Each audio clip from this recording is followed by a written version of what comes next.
નમસ્તે વિદ્યાર્થીઓ, સુપ્રભાત. આપણે ગયા લેક્ચરમાં ભાષાંતર અને સાથે વ્યાકરણના શબ્દોને પણ ધ્યાનમાં રાખીને આપણે પાઠ છે તેને પૂર્ણ કરેલું હતું. તો આજે આપણે તેમને સ્વાધ્યાયનો આપણે અભ્યાસ કરીએ. તો સ્વાધ્યાયની અંદર પ્રશ્ન પહેલો જે છે વિદ્યાર્થીઓ તે છે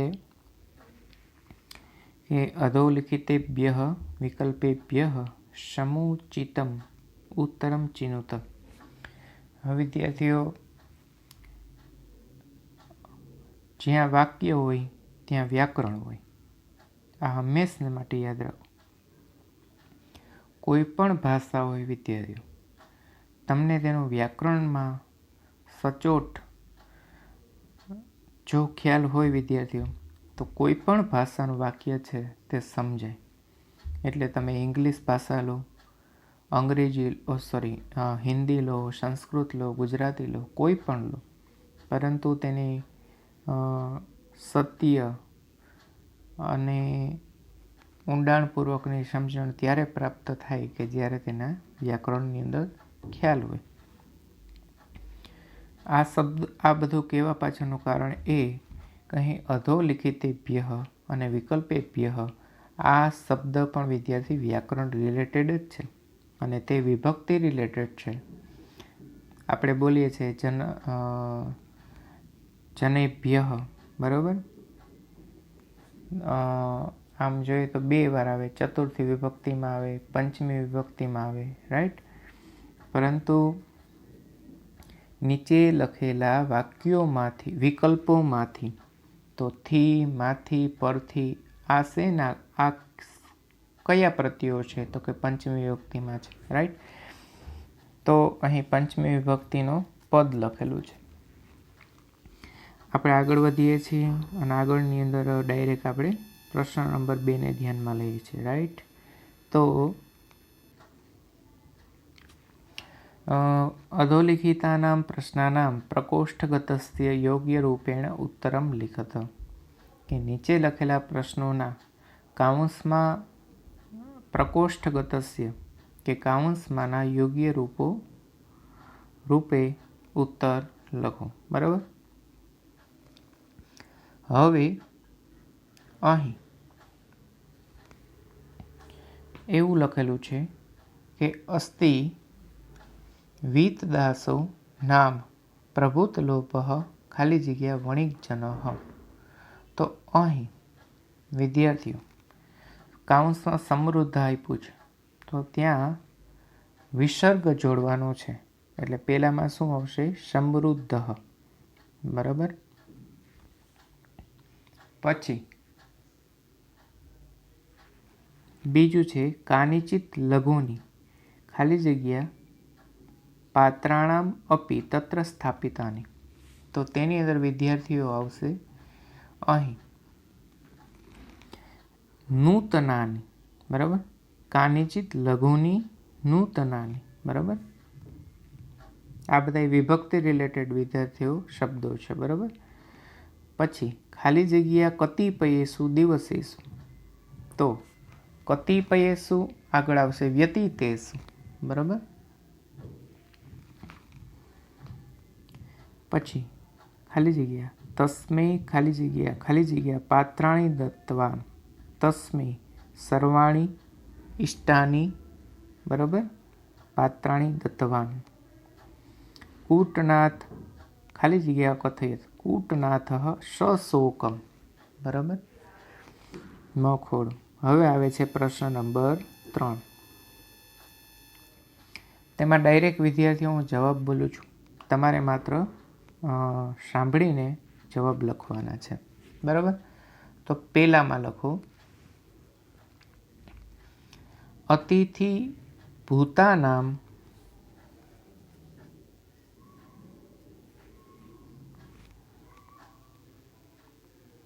કુટુંબી જનાનામ મખોડો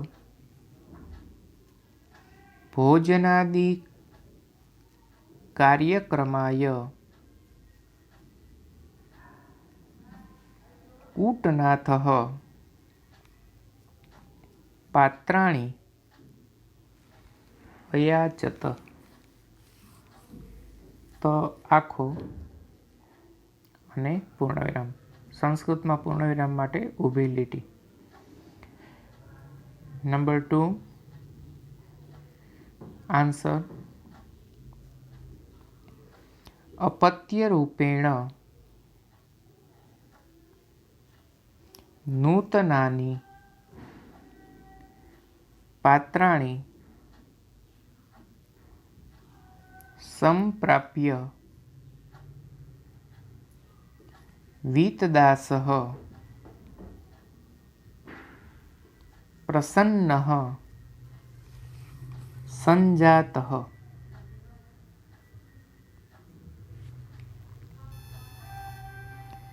ત્રીજાનો જવાબ કૂટનાથ ગૃહમ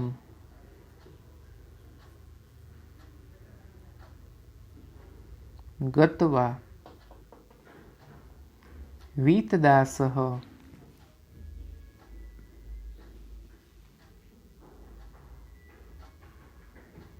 स्वकीयानि पात्राणि अयाचत। त पूर्ण।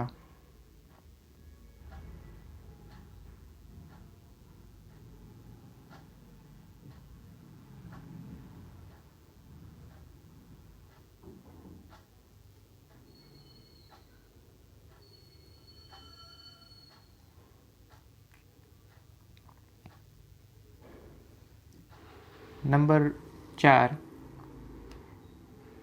निर्जीवानां पात्राणां मरणं न संभवति।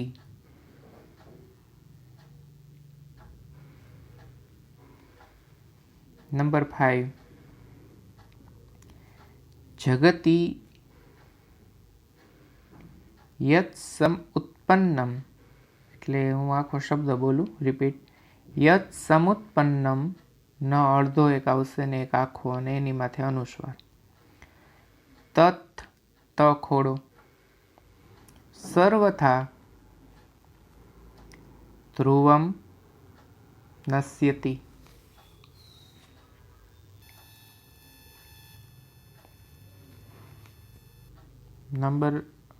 प्रश्न नंबर 4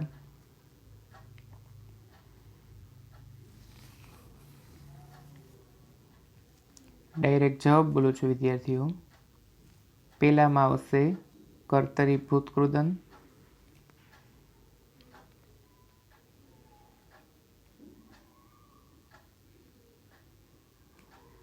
बीजा में आवशे हेतवर्थ कृदंत,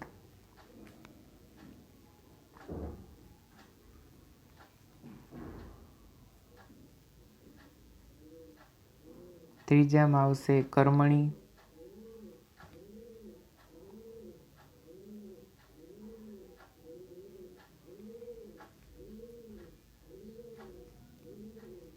चौथा में आवशे विध्यर्थ, पांचमा में आवशे संबंधक અને છઠ્ઠા में आवशे कर्तरी।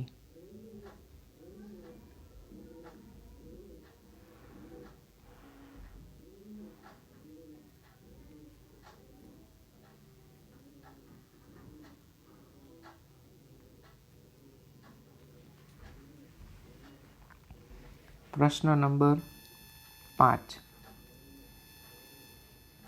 तेमां आवशे पहेलानी अंदर विद्यार्थीओ वीतदासो नाम। आपणे भण्या हता त्यारे मैं आ लेक्चर में तमने कीधुं हतुं संधि वीतदासो नाम।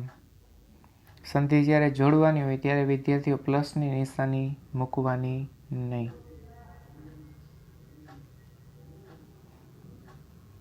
पछी आवशे कश्चित बीजामां,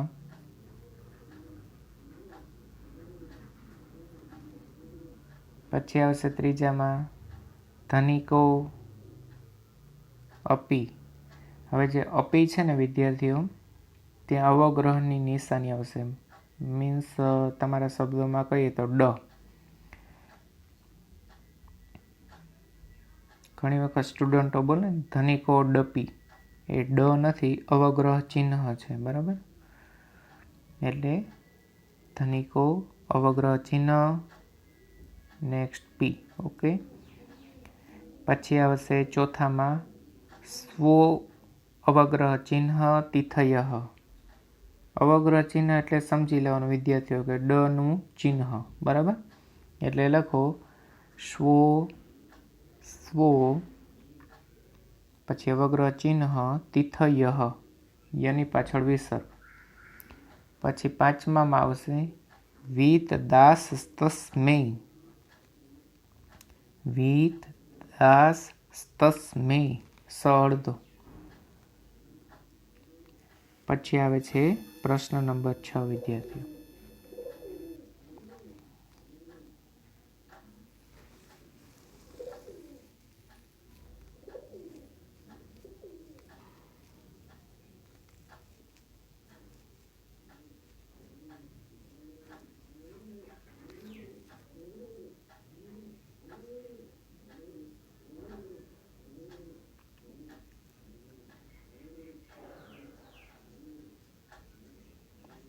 એમાં વિદ્યાર્થીઓ પહેલાની અંદર ડાયરેક્ટલી જવાબ બોલું છું.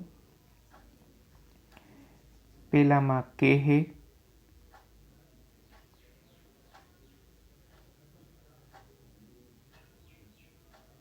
બીજામાં આવશે કદા. અંડરલાઇનની જગ્યાએ તમારે હું જે બોલું છું તે જવાબ મૂકવાના છે, અને બીજું એક કે પ્રશ્નાર્થ ચિહ્ન ભૂલવાનું નથી. ત્રીજામાં આવશે કહ, ચોથામાં આવશે કસ્ય, અને પાંચમામાં આવશે કેસામ.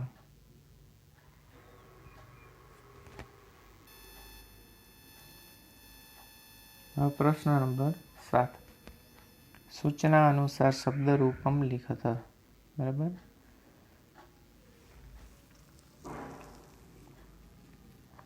તો પેલો શબ્દ અહીં એક ઉદાહરણ આપ્યું છે ત્યાં નૂતનાની, તો મૂળ શબ્દ કયો? નૂતન. હવે લિંગ કઈ આવે? નૂતન એટલે નવું, તો નપુંસકલિંગ.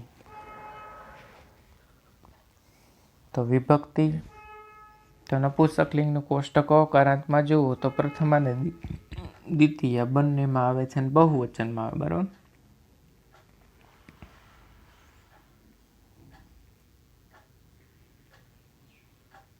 દાખલા તરીકે પુસ્તક કે ફળ હોય તો વિદ્યાર્થીઓ અહીં પણ એ જ લાગે, પુસ્તકાની, ફલાની, બરાબર.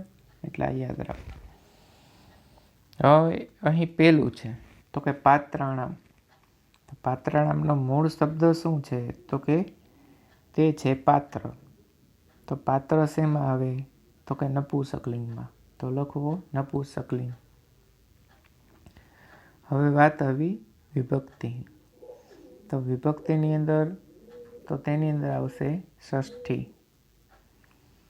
હવે ષષ્ઠી વિભક્તિની અંદર તમે તો વિદ્યાર્થીઓ, તમને પ્રશ્ન થાય કે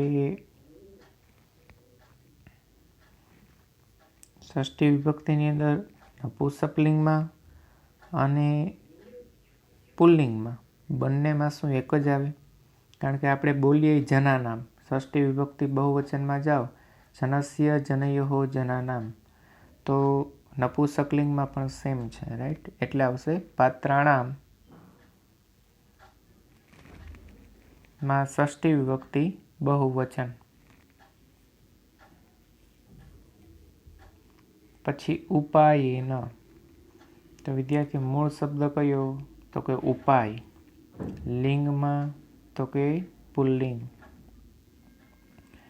વિભક્તિમાં તો કે તૃતીયા. કઈ રીતે? તો એ તમને ખ્યાલ એ રીતે આવશે કે તમે અકારાંતનું કોષ્ટક તમને આવડતું હોય તો. એમાં આપણે બોલીએ છીએ ને જનેન, રામેણ, બરાબર. એ રીતે તૃતીય વિભક્તિ.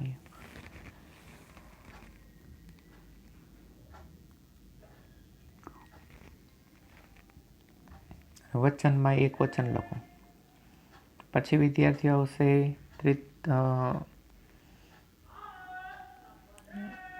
ત્રીજું, તેની અંદર મૂળ શબ્દ છે રાત્રિ. રાત્રિ છે તે લિંગ કઈ આવશે? તો કે સ્ત્રીલિંગ. કઈ રીતે? તો કે રાત્રિ, ત્રીની સાથે શું બોલાય? તો કે ઈ, એના લીધે સ્ત્રીલિંગ. હવે ઈ કારાંત સ્ત્રીલિંગની અંદર તમે વિભક્તિના કોષ્ટકમાં જાઓ તો તે શું આવશે? તો કે વિભક્તિમાં સપ્તમી, વચનમાં એક વચન. પછી આવે છે વિદ્યાર્થીઓ, આ તો જો કે તમને આવડી જાય. દિવસે શું? મૂળ શબ્દ દિવસ, લિંગની અંદર પુલ્લિંગ, વિભક્તિમાં સપ્તમી. દિવસે, દિવસયો હો, દિવસે શું, રાઈટ? એટલે સપ્તમી લખો અને વચનમાં લખો બહુવચન. પછી આ છે વિદ્યાર્થીઓ, આ એક સર્વનામ છે મૈયા. મૈયા એટલે મારું થાય. તેમાં લખો સર્વનામ. શબ્દનો જે રો છે એમાં લખો સર્વનામ.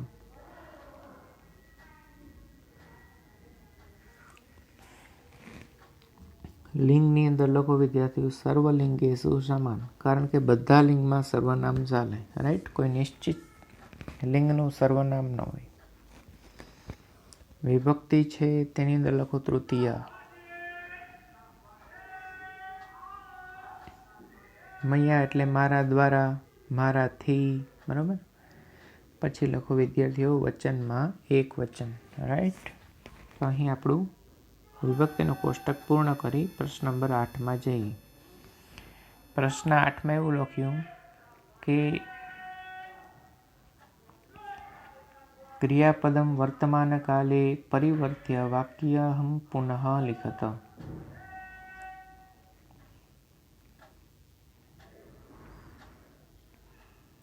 ક્રિયાપદને વર્તમાન કાળમાં ફેરવીને વાક્યને ફરીથી લખો.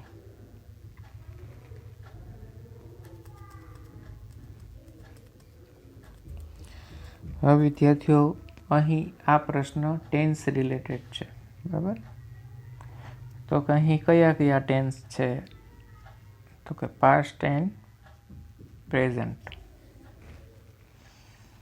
અહીં જે અત્યારે જે ક્રિયાપદ રિસન્ટલી અહીં છે તમને દેખાય છે તે વિદ્યાર્થીઓ બધા જ પાસ્ટ ટેન્સમાં છે, મતલબ ભૂતકાળમાં છે. અકથયત, સોરી, એક જ. પછી બીજો જે છે વિદ્યાર્થીઓ તે ફ્યુચર ટેન્સમાં છે, અને ત્રીજો જે ટેન્સ છે ક્રિયાપદ વર્બ તે પણ પાસ્ટ ટેન્સમાં છે. મીન્સ બે ક્રિયાપદ પાસ્ટ ટેન્સ અને એક ફ્યુચર ટેન્સમાં છે. હવે આ બધાને તમારે પ્રેઝન્ટ ટેન્સમાં કન્વર્ટ કરવાના છે. તો એ કઈ રીતે થાય? તો તમને વિદ્યાર્થીઓ હું શીખવાડી દઉં પાછું, કારણ કે તમને રિપીટ થાય વધારે તેમાં ખ્યાલ આવે. આપણે જે સ્મનો પ્રયોગનો એક વિડીયો છે તે મોકલેલો છે એને અનુરૂપ છે.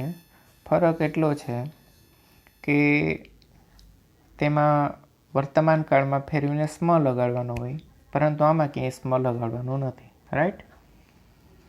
તો જ્યારે ભૂતકાળમાંથી વર્તમાન કાળમાં લઈ જાય ત્યારે વિદ્યાર્થીઓ એક યાદ રાખવાનું કે વર્તમાન કાળના પ્રત્યય જોડાય.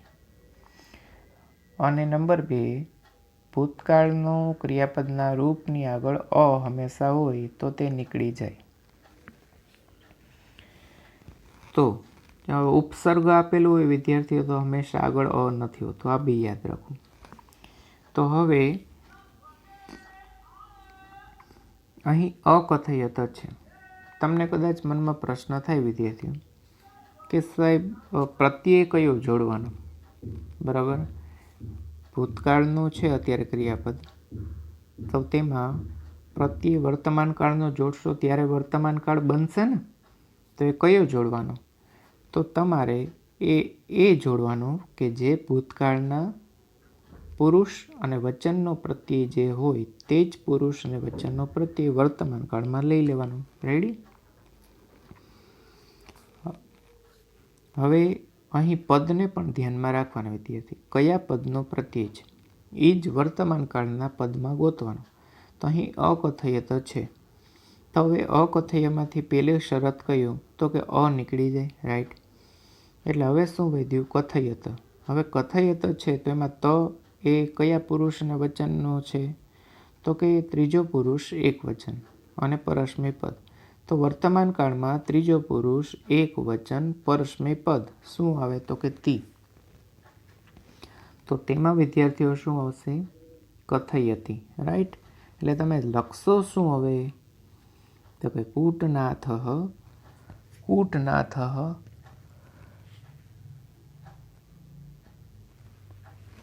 વીતદાસ કથયતી. હવે વિદ્યાર્થીઓ અહીં એક ચેન્જીસ આવશે. શું આવશે? ચેન્જ એ આવે કે વીતદાસમમાં મ ખોડો છે તે નીકળી જાય. કારણ કે વા અને સની ઉપર અનુસ્વાર આવી જશે. મ ખોડો છે તે નીકળી જાય. હવે એનું કારણ જણાવો. કારણ કે પાછળ કથયતી જ્યારે આવે ક્રિયાપદમાં તો ક છે તે વર્ગ છે, વ્યંજન છે, સોરી. તો વ્યંજન હોય, વ્યંજનથી કોઈ શબ્દની શરૂઆત થતી હોય તો આગળ હંમેશા શબ્દમાં અનુસ્વાર આવે. ત્યાં મ ખોડો એમ લખાય નહીં. હવે મ ખોડો શા માટે છે એ તમે હવે સમજી ગયા છો, કારણ કે અહીંયા સ્વર છે પહેલાં હતો, બરાબર. એટલે લખો, આખું વાક્ય હું બોલું છું જવાબમાં. કૂટનાથ વીતદાસમ શનિ માથે અનુસ્વાર કથયતી. નંબર 2 ભવિષ્યંતી. તો તેના માટે વિદ્યાર્થીઓ શું આવશે? ભવિષ્યકાળ છે તો તેની અંદર ઓળખવા માટેની નિશાની કઈ? કારણ કે ભવિષ્યકાળ અને વર્તમાન કાળના તો વિદ્યાર્થીઓ ક્રિયાપદ સરખા છે, રાઈટ. તો તેના તમે કેમ ઓળખી શકો? તો તેના માટે સ્ય છે તે ભવિષ્યકાળનું એક ચિહ્ન છે, તેને કાઢી નાખવાનું. બાકી પ્રત્યે એમના એમ. તો ભવિષ્યંતી છે, સ્ય કાઢી નાખો તો શું થશે? ભવંતી, રાઈટ. તો વિદ્યાર્થીઓ તેમાં લખજો કુટુંબીજનાઃ અતિથયઃ ભવન્તિ. ત્રીજો પ્રશ્ન, વીતદાસઃ કૂટનાથાય પાત્રાણી પ્રયચ્છત. હવે વિદ્યાર્થીઓ અહીં ઉપસર્ગ જ્યારે આપવામાં આવેલો હોય ત્યારે વિદ્યાર્થીઓ હંમેશને માટે અ આગળ લગાડવાનો હોતો નથી, કારણ કે ઉપસર્ગમાં જ અ આવી જાય છે. પ્રયચ્છત, બરાબર. એટલા માટે અહીં ઉપસર્ગ છે એટલા માટે અ લગાડેલો નથી. પરંતુ પ્રત્યય છે તે ત્રીજા પુરુષ એક વચન પરસ્મય પદનો છે, એટલે એમાં શું આવશે? પ્રયચ્છતિ, રાઈટ. એટલે શું આવશે વાક્ય આખું? કુવીતદાસઃ કૂટનાથાય પાત્રાણી પ્રયચ્છતિ, રાઈટ. ચાલો હવે પ્રશ્ન નંબર 9.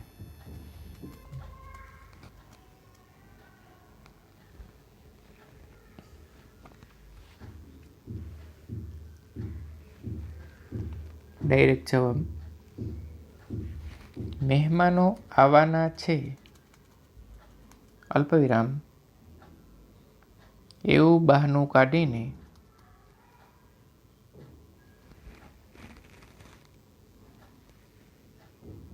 કૂટનાથ વીતદાસ પાસેથી થોડા વાસણો લઈ ગયો.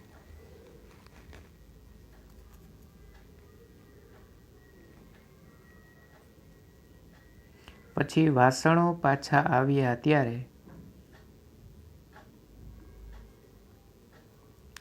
તેમાં વધારાના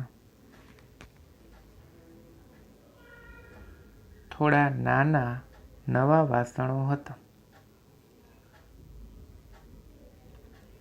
કૂટનાથે વીતદાસને કહ્યું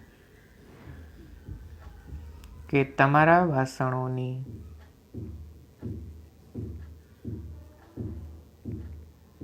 પ્રસૂતિ થતા વાસણો વધ્યા છે, પણ વીતદાસ પાસેથી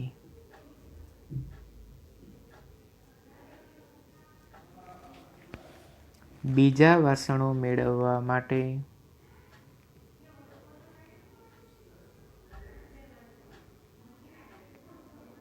કૂટનાથે આ યોજના બનાવી.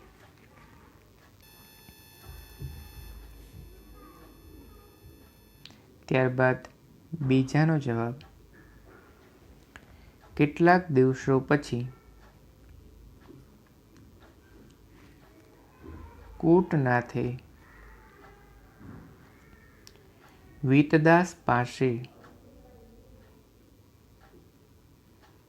વાસણોની ફરી માગણી કરી.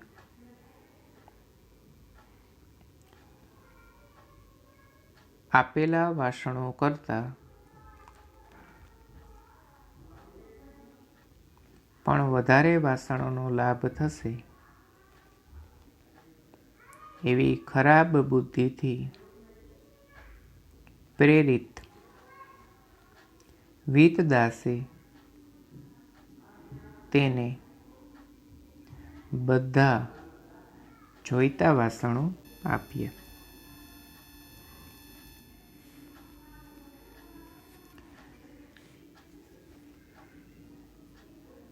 તો અહીં વિદ્યાર્થીઓ આપણો પાઠ જે 11મો છે તેને આપણે અહીં પૂર્ણ કરીએ છીએ. આગળ વધીએ છીએ અને પાઠ નંબર 12.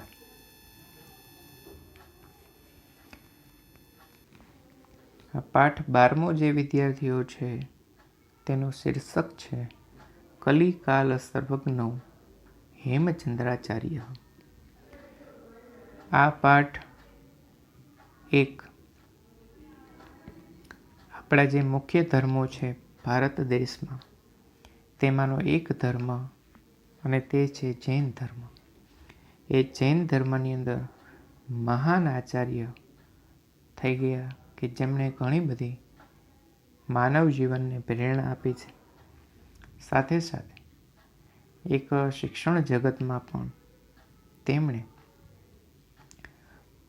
એક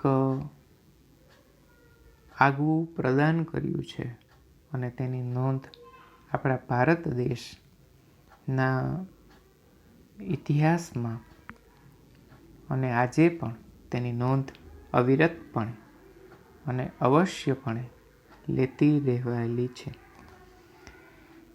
આ પાઠ આપણા જીવનની અંદર ફ્યુચરમાં શું બોધ આપશે તેનો જો પ્રશ્ન મનમાં ઉત્પન્ન થતો હોય તો તેનો જવાબ એ છે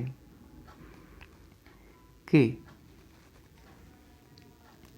જીવનમાં સાચી કીર્તિ કોને કહેવાય તે આ પાઠ દ્વારા આપણને સમજાવવામાં આવ્યું છે. એક ફેક્ટરીમાંથી 4 ફેક્ટરીઓ કરવી, 1 લાખમાંથી કરોડો રૂપિયા કમાવા, બરાબર, તેને સાચી કીર્તિ નથી કહેવાતી. પરંતુ ભગવાનને કંઈ કહેવા જેવું હોય તેને કીર્તિ કહેવાય. એનું તમને ઉદાહરણ આપું. નરસિંહ મહેતા જે જીવન જીવ્યા તેને કીર્તિ કહેવાય. સ્વામી વિવેકાનંદજી જે જીવન જીવ્યા તેને કીર્તિ કહેવાય. શ્રીમદ આદ્ય વલ્લભાચાર્ય શ્રીમદ મહાપ્રભુજી વલ્લભાચાર્યજી જે જીવન જીવ્યા તેને કીર્તિ કહેવાય. જ્યારે ભગવાન રાહ જોવે કે આ માનવ, આ માણસ, આ મારો દીકરો એ ફરી પાછો પૃથ્વી પરથી ક્યારે આવે અને હું તેને આલિંગન કરું, આનું નામ કીર્તિ કહેવાય. પદ, પ્રતિષ્ઠા અને પૈસાનો વધારો કરવો તે જ સાચી કીર્તિ નથી. તુલસીદાસ નું એક વાક્ય છે વિદ્યાર્થીઓ, આજે મને અત્યારે યાદ આવે છે. 1 બાર કહો તુલસી મેરા. આ સાંભળવા માટે થઈને તુલસીદાસ પોતાનું સમગ્ર જીવન વ્યતીત કરે છે. કોના મોઢેથી સાંભળવા માગે છે? ભગવાન શ્રી રામચંદ્રના મુખેથી સાંભળવા માગે છે. વિચાર કરો કે ભગવાન રામચંદ્ર એક વખત એમ બોલે એના મુખેથી કે તુલસીદાસ મારો, આ સાંભળવા માટે થઈને દોડધામ કરતા. આનું નામ કીર્તિ કહેવાય.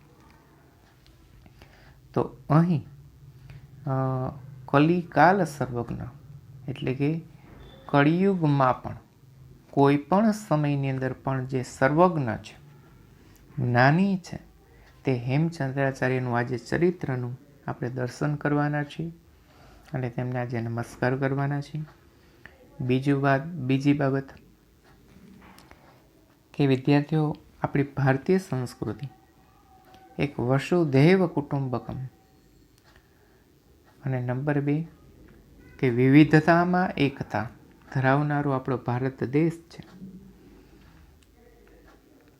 સર્વધર્મ સમભાવના નો મંત્રોચ્ચાર કરનારો, નો નાદ કરનારો આપણો દેશ છે.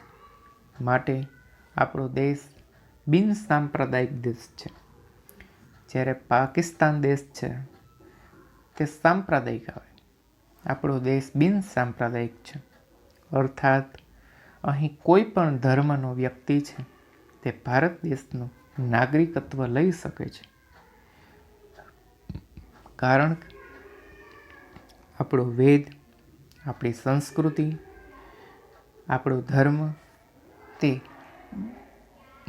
વ્યાપક છે. આપણો હિન્દુ ધર્મ, આપણી ધર્મની સંસ્કૃતિ આપણને શીખવે છે કે કોઈ પણ ધર્મ પ્રત્યે ભેદભાવ નહીં રાખવો, કારણ કે હરેક ધર્મનો એક સાર તે છે અને તે છે માનવતા, કે માણસ માનવીય તરીકે જીવન જીવે, માનવ તરીકે જીવન જીવીને માણસ માનવંતો બનીને જીવન જીવે, તે આ ધર્મનો સાર છે. તો વિદ્યાર્થીઓ, અહીં આજે આપણે હેમચંદ્રાચાર્યજીનું જીવન જોઈએ અને તે જોઈએ કે એને પોતાના જીવનની અંદર શું પ્રાપ્ત કર્યું. અને એક વિચાર કરજો વિદ્યાર્થી, એક આચાર્ય તરીકેનું જીવન કેવું હોવું જોઈએ તેનું અહીં એક દ્રષ્ટાંત, એનું એક જીવનનું આપણને તેનું આબેહૂબ તે આજના પાઠ દ્વારા જોવા મળે. આચાર્ય શબ્દ લાગી જવાથી આચાર્ય બની નથી જવાતું, પરંતુ એક જીવનમાં સારા વિચારોનું, સારા સદ્ગુણોનું આચરણ કરવાથી સાચા અર્થની અંદર આચાર્ય કહેવાય છે. એ આચાર્ય ચરિતાર્થ જીવન કરનાર એનું નામ હેમચંદ્રાચાર્ય છે. કે જ્ઞાન હોવા છતાં બી અભિમાન ન, એને જે જ્ઞાન પચ્યું કહેવાય. રાઈટ. તો આજે આપણે આગળ વધીએ. ગુજરાતના સાંસ્કૃતિક ઇતિહાસમાં કલિકાલ સર્વજ્ઞ હેમચંદ્રાચાર્યનું નામ સુપ્રસિદ્ધ છે. અને આપણા માટે ગૌરવની બાબત છે વિદ્યાર્થીઓ કે તે આપણા ગુજરાતમાં થયા છે. વિક્રમ સંવત 1145ની કાર્તિકી પૂર્ણિમાના દિવસે અમદાવાદ જિલ્લાના ધંધોકા ગામે, જે આજે પણ તે તાલુકો છે, બરાબર, તેમાં તેનો જન્મ થયો. પિતાનું નામ છે, તેનું નામ ચંગદેવ રાખવામાં આવ્યું હતું. બરાબર. આ હેમચંદ્રાચાર્યજી 8 વર્ષની વયે ખંભાત મુકામ દેવચંદ્ર સૂર્યજી મહારાજ પાસેથી તેને દીક્ષા લીધી. હવે વિદ્યાર્થીઓ, જૈન ધર્મની અંદર આચાર્યના નામની પાછળ સૂરી શબ્દ લાગે. સૂરી શબ્દનો અર્થ વિદ્યાર્થીઓ નાની, એવો અર્થ તેનો થાય. સમાનાર્થી શબ્દમાં જોઈ તે શબ્દનો અર્થ છે સૂરી અર્થાત નાની, આચાર્ય, વિદ્વાન. દીક્ષા લીધી. દીક્ષા લેવી એટલે શું વિદ્યાર્થીઓ? તો કે બ્રહ્મ પ્રાપ્તિ મેળવવા માટે જેમને તમે ગુરુ બનાવો છો એને દીક્ષા લીધી કહેવાય. બ્રહ્મ જ્ઞાન પ્રાપ્ત કરવા માટે જેની પાસેથી આપણે જ્ઞાન લઈએ તેને આપણે દીક્ષા લીધી કહેવાય. પછી તેઓ સોમચંદ્ર નામે જાણીતા બન્યા. બરાબર. તે પછી માત્ર 21 વર્ષની વયે તેણે સૂરીપદ પ્રાપ્ત કર્યું. જો અગાઉ હમણાં જ આપણે વાત કરી તેમ, અને હેમચંદ્ર સૂરીના નામે ઓળખવા લાગ્યા. પોતાના જમાનામાં ઉપલબ્ધ બધી જ વિદ્યા શાખાઓનો તેણે અભ્યાસ કર્યો, તેમાં નિપુણતા પ્રાપ્ત કરી. બરાબર. અત્યારે વિદ્યા શાખાઓ કેમ અલગ અલગ છે? ઇજનેરી છે, તબીબી છે, નર્સિંગ છે, બરાબર, શિક્ષણ વિભાગ છે, બરાબર, શિક્ષક બનવા માટે. એમ અલગ અલગ વિદ્યા શાખાઓની જે તે સમયેની તેને વિદ્યાઓની કસોટીઓ પાર કરી અને નિપુણ બની. તેમાં નિપુણતા પ્રાપ્ત કરી સ્વરચિત કૃતિઓથી જુદી જુદી વિદ્યા શાખાઓમાં પોતાનું પ્રદાન પણ નોંધાવે. મતલબ આજના સમય પ્રમાણે વાત કરું તો પીએચડી કરો એટલે શું થાય વિદ્યાર્થીઓ? કે જે તે વિષયની અંદર તમે પીએચડી કરો એટલે એ વિષયની અંદર તમે કંઈક પ્રદાન કર્યું ગણાય, ત્યારે એને પીએચડી થયા કહેવાય. પીએચડીની અંદર તમારે એક નિબંધ જ લખવાનો, થીસીસ. મતલબ તમારે કંઈક સંશોધન કરીને આપવું પડે જે તે યુનિવર્સિટીને, તેને પીએચડી પ્રાપ્ત કહેવાય, જેને કહેવાય ડૉક્ટર ઓફ ફિલોસોફી. આમ જ્ઞાનની વિશાળ સમૃદ્ધિને કારણે તેમને કલિકાલ સર્વજ્ઞનું બિરુદ આપવામાં આવ્યું. હવે વિદ્યાર્થીઓ, અહીં તેમની ઉંમર જુઓ અને તેને વિદ્યા પ્રાપ્તિનો નશો જુઓ. એ અહીંથી એ બોધપાઠ લેવાનો છે. કોઈ પણ વિદ્યાર્થીઓ વાંચીએ, વિશેષ વાંચન કરીએ ત્યારે વિદ્યાર્થીઓ હંમેશા એક વસ્તુ યાદ રાખો, પરીક્ષામાં લખવા માટે થઈને જ, માર્ક્સ મેળવવા માટે થઈને જ જ્યારે વાંચવામાં આવશે ત્યારે વિદ્યાર્થીઓ તમે જે કંઈ જ્ઞાન મેળવો છો તે સંકુચિતતામાં આવી જશે, એ સીમિત બની જશે. હંમેશા ત્યારે વિદ્યાર્થીઓ તમે છાપું વાંચો, તમે સોશિયલ મીડિયામાં ન્યૂઝ જુઓ, કોઈ પણ ન્યૂઝ ચેનલને જુઓ, ત્યારે વિદ્યાર્થીઓ સર્વાંગીપણે, સમગ્રપણે તેને હંમેશા ન્યૂઝને જુઓ. આજે જે કંઈ તમે માહિતી મેળવો છો, જે કંઈ ભણો છો, તે વિદ્યાર્થીઓ માઇન્ડ સેટની અંદર માત્ર પરીક્ષા પૂરતું જ રાખીને ન ચાલો. પરીક્ષા પૂરતું રાખીને ચાલશો વિદ્યાર્થીઓ તો તે પરીક્ષા પૂરતું જ રહેશે. આ યાદ રાખજો. જ્યારે પણ ન્યૂઝ, કોઈ પણ શબ્દ વાંચો ત્યારે વિદ્યાર્થીઓ તે શબ્દ વાંચતાની સાથે તેની જોડણી પણ આપણે જોવી જોઈએ. ભલે પરીક્ષામાં નથી પૂછાવાનું તો પણ. તો વિદ્યાર્થીઓ, કાલ સવારે એ વસ્તુ જ તમારા ફ્યુચરમાં બી તમને યાદ રહેશે.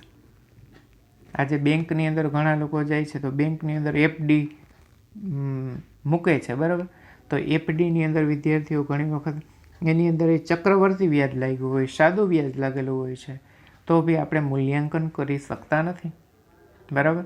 આપણે એવું બોલી જઈએ છીએ કે આ અમારે ભણવામાં આવતું ચક્રવર્તી વ્યાજ, પરંતુ ત્યારે ચક્રવર્તી વ્યાજ છે કેમ કાઢ્યું તેના આપણે ભૂલી જઈએ છીએ, કારણ પરીક્ષા પૂરતું ભણીએ છીએ, બરાબર.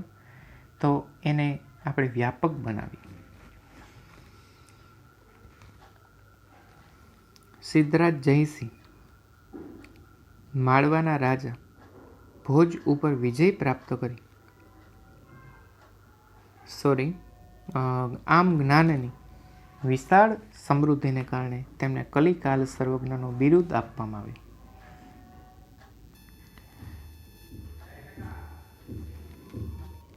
સિદ્ધરાજ જયસિંહ માળવાના રાજા ભોજ ઉપર વિજય પ્રાપ્ત કરી પુષ્કળ ધન તથા તેમનો સમૃદ્ધ ગ્રંથાગાર પોતાની સાથે લઈને અણહિલપુર પાટણ આવ્યા. આ એક આખી એક હિસ્ટ્રિકલ પાર્ટ છે,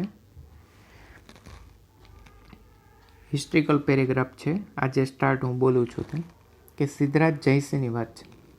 એ રાજા ભોજ ઉપર એને વિજય પ્રાપ્ત કર્યો અને રાજા ભોજનો પુષ્કળ ધન અને તેનો ગ્રંથાગાર પોતે અણહિલપુર પાટણ આવ્યા. અને આ પાટણ એટલે સિદ્ધપુર પાટણ, ઉત્તર ગુજરાત.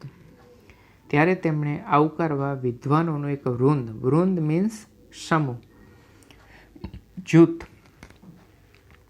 પણ સામેલ હતું. આ વિદ્વાનોના વૃંદના અગ્રણી હેમચંદ્ર સૂરી હતા.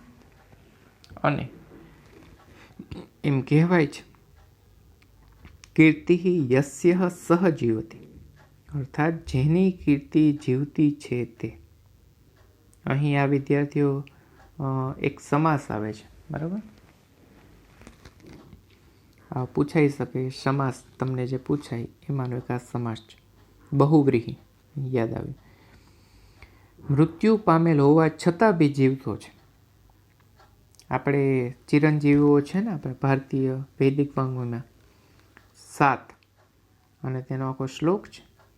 અશ્વત્થામા બલિર્વ્યાસો હનુમાન વિભીષણ ચક્રુપઃ પરશુરામ ચ સપ્તે તેવ ચિરંજીવીઓ. હવે તમે આ શબ્દનો સંસ્કૃત શ્લોકની અંદર એક શબ્દ જોઈ લેશો, ખ્યાલ આવી જશે. 7 વ્યક્તિના નામ આવી ગયા, મહાન ચિરંજીવીઓના. રિપીટ કરું છું. અશ્વત્થામા બલિર્વ્યાસો હનુમાન વિભીષણ કૃપઃ પરશુરામશ્ચ સપ્તે તેવ ચિરંજીવી. તો આવી કીર્તિ લક્ષ્મીથી નહીં પરંતુ સરસ્વતીથી આવે છે તે જાણી ચૂકેલા રાજા સિદ્ધરાજ જયસિંહ હેમચંદ્રાચાર્યને વિવિધ સાહિત્ય રચવાની પ્રાર્થના કરી. વિશેષ આગ્રહ કરીને તેમની પાસે સંસ્કૃત વ્યાકરણનો એક અદ્ભુત ગ્રંથ તૈયાર કરાવ્યો.